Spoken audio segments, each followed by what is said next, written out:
What's up everybody? Welcome back to another tutorial. Since the other two that we did were so successful and we didn't get any hate, we got some hate. But we're gonna show you today how we install our Trim-Tex corner bead. So we like to use these Trim-Tex vinyl material corner beads. You can see that's where all the mud comes from. Really nice 90-degree corner. They go right into the corner there. So the first thing that I want to show you guys is that when you're installing your drywall, you don't want this edge completely overlapping this edge. It's going to make your corner bead installation more difficult. It's going to push it out. So what we like to do is kind of cut it back like so. Other things we're going to be using for this installation is some mesh tape for once we have it installed, some Trim-Tex glue to glue the vinyl, some good old snips to cut the vinyl, and a staple gun to reinforce the corner bead. Okay, so the proper way to do it is to measure top to bottom and measure and mark and cut, but I'm too lazy for that. So I'm going to show you how to do it. So first of all, I'm going to eyeball a little piece, cut it off so I can put it up. You can see the snips make it very easy to cut it. See, it's still too long. I'm gonna take a tiny bit off again. Cut the vinyl bit, nice and easy. I'm almost there, guys, I'm almost there. I know what you're thinking. You could have already done this if you measured it and cut it. Keep in mind I'm going slower for you guys. So, right now, we got it pretty darn good. You can see it's all the way down. What I actually like to do is to know how big my baseboards are. My baseboards are going to be about 4 inches. So I'm going to go just a little bit underneath. So I'm going to take my finger. You can see I'm kind of marking it with my finger. It's not exact science. Cut. Cut. Goodbye. Now I got my perfect size corner bead. That's gonna look really dang good. Sitting in really nice, and I'm gonna make my life a little bit easier. I'm just going to overlay this one on top of the next one that I need to cut. And now, instead of marking and cutting and cutting and marking, I'm just gonna take my pre-measured, pre-scientifically measured bead, get rid of the extra, and now look at that. I got 1, 2 for the price of 1. Beautiful. Let's get it installed. So now I'm going to be taking my Trim-Tex 847 glue. It's a spray adhesive. It works. I'm going to be spraying it first onto the wall and then onto the bead. So you don't want to put it on too thick. I'll get out of the way so you guys can see.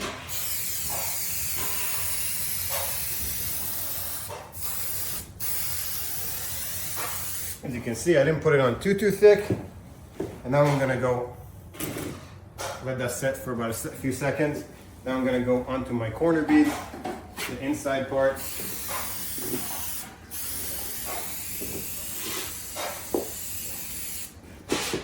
Spray it. Now the adhesive on both sides are going to stick to each other, and more importantly, they're going to stick to my finger. So let's get it on there. Nice and tight. So it's nice, not sitting proud. Now, to be honest, within a few seconds, this thing should start holding its own weight. But we're gonna make it even stronger. We're gonna take our little staple gun, make sure it works, and we're gonna start putting staples in exactly where we want the corner bead to stay.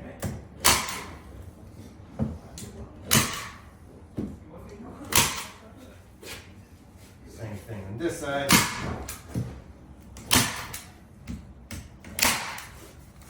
That's the nice thing of a vinyl.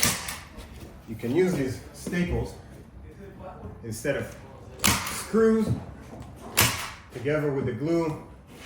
It gives you a really nice adhesion without much movement.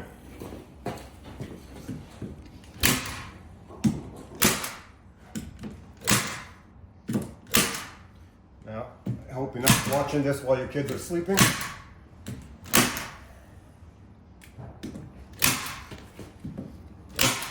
And I'm sure my editor will fast forward this. So now, my camera woman wants to move in closer. She'll be able to show you what it looks like on the sides. It's really nice and strong. But we're not done yet. One more step.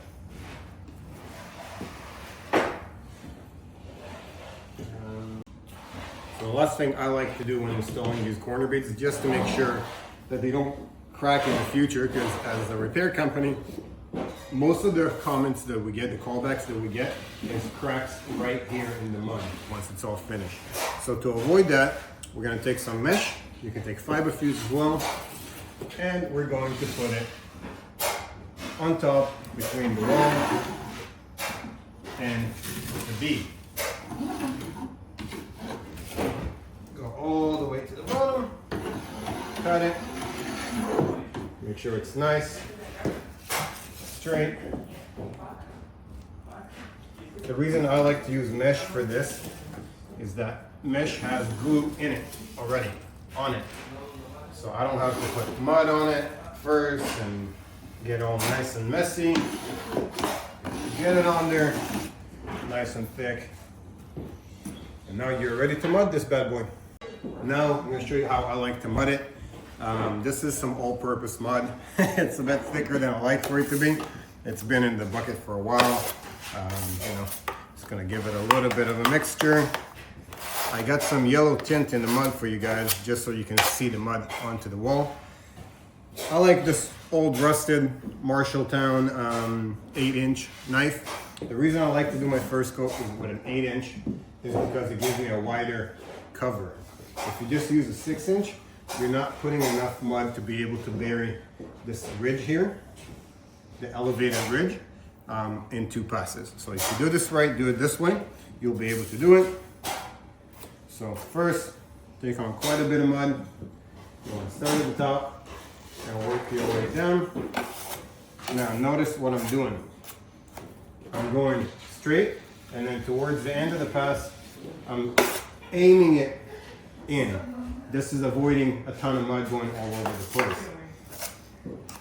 I'm not sure how much the camera will be able to catch this, but there is quite a bit of hitchhikers in my mud. It's old mud, and to tell you the truth, I'm probably gonna throw it out right after this video.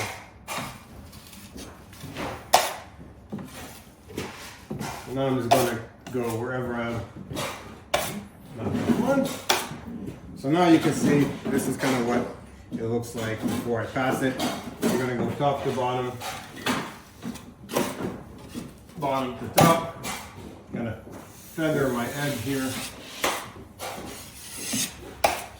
and do a couple more passes on this guy just to try to get some of the hitchhikers out.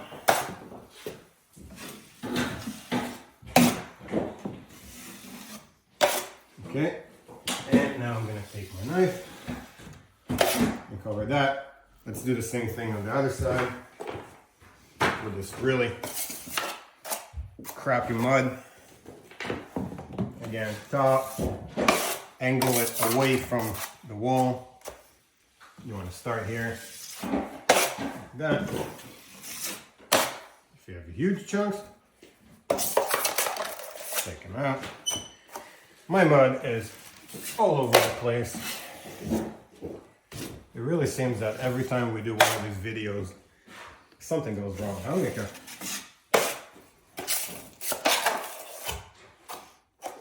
I should really be more prepared for them next time.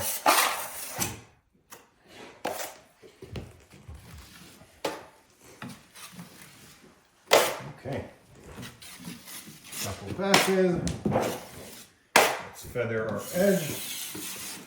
So when I say feather my edge, what I mean is I'm putting more pressure on the outside of the knife to take off the excess mud over here before I smooth everything out and clean up this side. And that's pretty much it for this corner bead. I'm gonna leave it like this for first coat, sand it, give it another coat, and Bob will be our uncle. See you on the next one.